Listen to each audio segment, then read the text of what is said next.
There's a lot of controversy about wearing helmets while riding horses.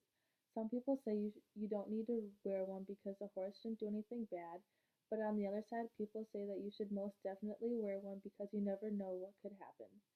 Personally, I don't wear a helmet, only because I know my horse and I know she won't do anything dumb. If she does, I can feel it when she's about to do it. Like she'll get tense and just stand there before she does anything.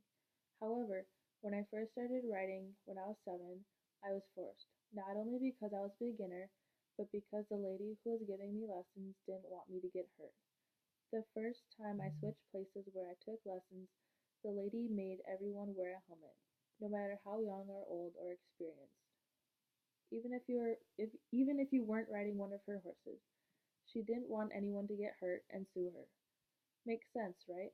The second time I switched places to take lessons, the lady who taught it made you wear a helmet if you were under 18.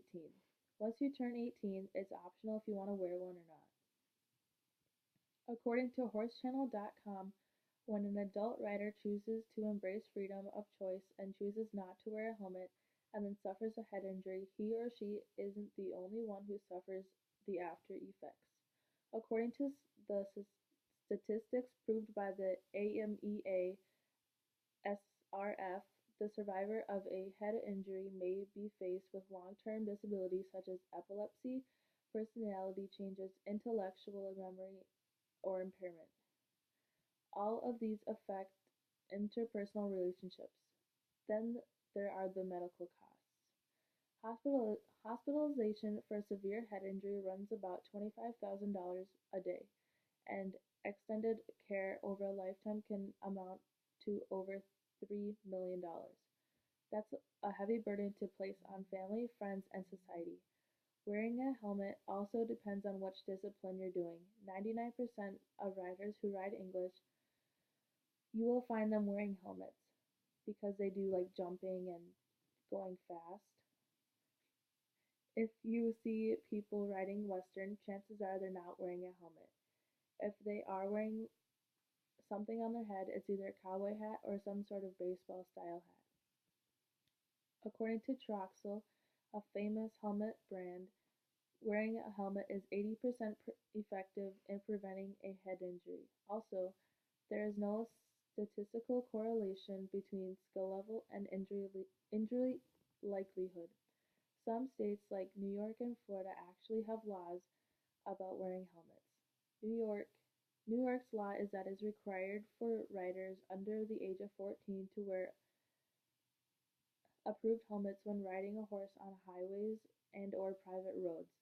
New York's law requires those who hire, rent out horses for riding, or provide training in riding of horses for consideration to provide helmets at no extra charge to beginning riders of any age and riders less than 14 years old.